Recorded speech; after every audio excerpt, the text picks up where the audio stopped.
Erev Tov Rabotai, we are continuing with our Mishna Yomi Masechet Terumot. We are up to Perek Yud Mishnah Gimel. Today's Mishnah Yod should be Leilin Nishmat, Neria ben Svetlana, Aranbayev, and Eliyahu ben Burcha Israelov, Minuchatam Began Eden, Amen. The next two Mishnah Yod, Mishnah Gimel and Mishnah Daled, is going to discuss whether chulin that has absorbed the aroma of terumah is forbidden to a non-Kohen.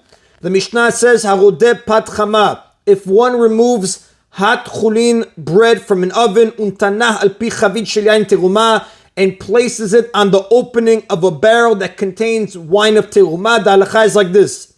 Rabbi Meir oser, Rabbi Meir forbids the bread to a non-Kohen, because since the bread was hot and it was placed on an open barrel of terumah wine, it absorbed the aroma of terumah. Therefore, a non-Kohen may not eat it. And the Rav explains, Rabbi Meir holds what we call in halacha recha miltahi.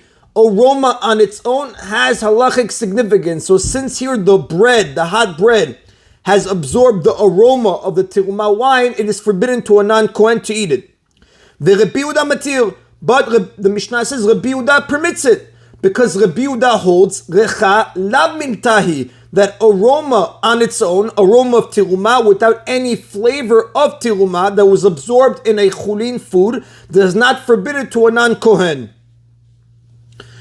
And now the Mishnah brings, the next Tana is going to agree with Rabbi Yehuda that the aroma of terumah without any flavor doesn't prohibit it, but he holds that the halacha in this case depends on the type of bread that was placed on the barrel. The Mishnah says, Rabbi Yossi matir b'shel chitim.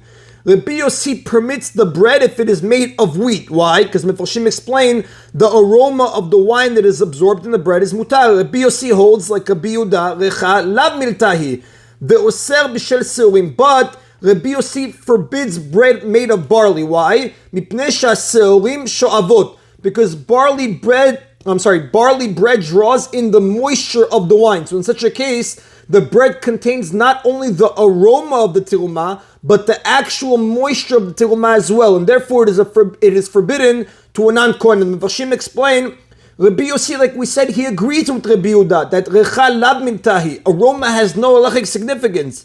However, Rabbi Yossi holds that when hot barley bread is placed on an open barrel of wine, it absorbs not only the aroma of the wine, but even some of the wine itself. And therefore the bread is forbidden to a non-Kohen. Wheat bread, on the other hand, does not absorb the wine itself, and it only has the aroma and is therefore permitted to a non-Kohen. That is En Rabotai Mishnah Gimel.